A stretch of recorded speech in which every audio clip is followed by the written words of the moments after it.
Assalomu alaykum obunachilarimiz, yana yangi variantları seriyalista endi brendlarimiz bilan chiqadi.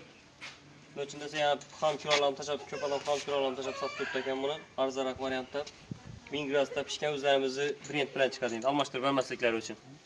100% garantiyali. Bu somsachalari normal qanot yaxshi variant. Bellarida yana pastatkasi bor, tarelkani qo'yib somsachalar ishlataveradi. Somsa uzadonlarni qo'yib turadilar bu yerda. Shu komplektlar ichida boradi. Yo'q ham qo'shildi azina. Tandira kerak majbur. Bular pullardan kelsak, bu seriyalistek 80lik razmer 2,5 milliondan. Bandena 60lıklar var yana kichkina.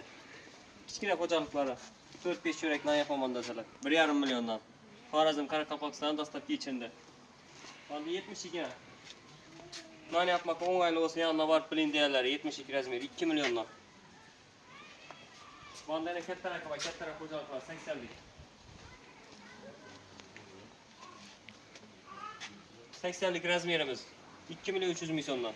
Katta taraf xo'jalikka bu bir qizg'in vaqtda 20 choy chiqarib qo'yib beradi. O'zlarimiz brendlari bilan boradi, hammasida bor endi brend. Yine bunda o'zlarimiz aparat.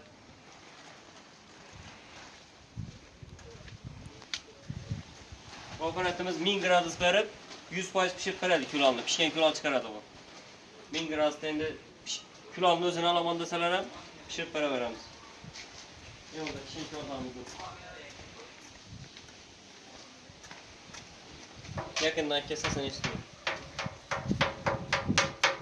100% sapsarı olup pişken.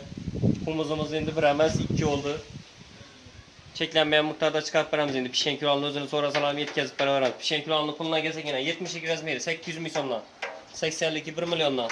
90'lık razmeri var mı? 1 milyon 200 ming so'mdan. Normal kanalaki 2 milyondan bo'ladi. 1,20'lik.